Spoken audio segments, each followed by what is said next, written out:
the antiquing stage.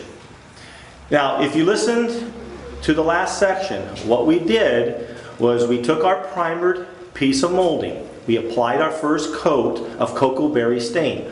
We wiped it off. Now, if you notice that this piece has a shine to it because we've used a high gloss lacquer sealer on this particular step, because what I'm going to do now is I'm going to be taking our antiquing glaze with a paintbrush, and what I'm going to be doing is applying the antiquing glaze to all the cracks and the crevices. Now, all of Pearlworks parts, one of the things that we emphasize is that I design all of my pieces to be stained, and a lot of people don't understand what that means. If you look at the detail of the Pearlworks parts, we have a lot of sharp edges and we had a lot of deep crevices. In those deep crevices, what I'm going to be doing now is applying the black antiquing glaze.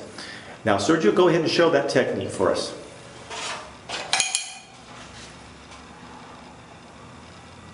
Now, what we're doing here is we're highlighting the black in all of the linear lines of the molding. And what I kind of relate this to, it's almost like eyeliner that a woman will use on her eyes. And what this does, it brings contrast to your piece of finished material. Now, we're also going to take the black and we're going to put it in all the different cracks with this little tiny brush. And these are the recesses that when I carve and I make my pieces, I do this on purpose because I know in order for me to get a very realistic look of my material, I need to have a place for the glazes to go. Some of the problems that you'll have with some of my competitors' products is that they're very smooth and there's no cracks and crevices. They have very open areas and it's very difficult to finish those pieces. Now, if you notice now, you start to see the piece start to pop. It doesn't just look like a flat cocoa berry color. It has some contrast now. And if you'll notice in the shell, that yellow honey color that's coming through, what that is the primer, that pale yellow primer that we used. And you've got 3 different colors now emerging. And it's starting to give the piece a really warm and nice look.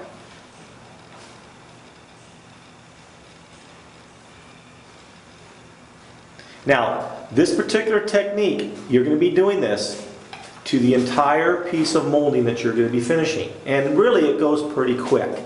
And this particular step is probably one of the most important to bringing out the detail. Now, this is called antiquing. The next step that we're going to be doing is called dry brushing. And instead of going into the cracks and crevices, we're going to be going to the edges on the next technique. And we're going to be bringing out those details. Now, if there's a little bit of excess and there's a drip, you can go ahead and wipe it. And that's the reason, again, why we seal that step.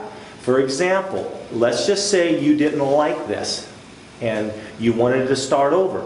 Because you've sealed it with high gloss lacquer, you can actually take this, all the black, and strip it and wipe it out with a rag if you want to and completely start over. Now, if you want to take that off, what you need to do is you don't want to use acetone because that'll strip the lacquer off. What you want to use is the glazing compound that these stains are made from, and that is the base. This glazing compound is used as a stripper and a cleaner also because it's the base material for all of our stains and glazes, including the antiquing glazes. Now, Sergio's wiping the edges out because he's probably got a little bit of pieces here and there that went over the edges. Now, you don't have to do that. Again, this is kind of a personal taste.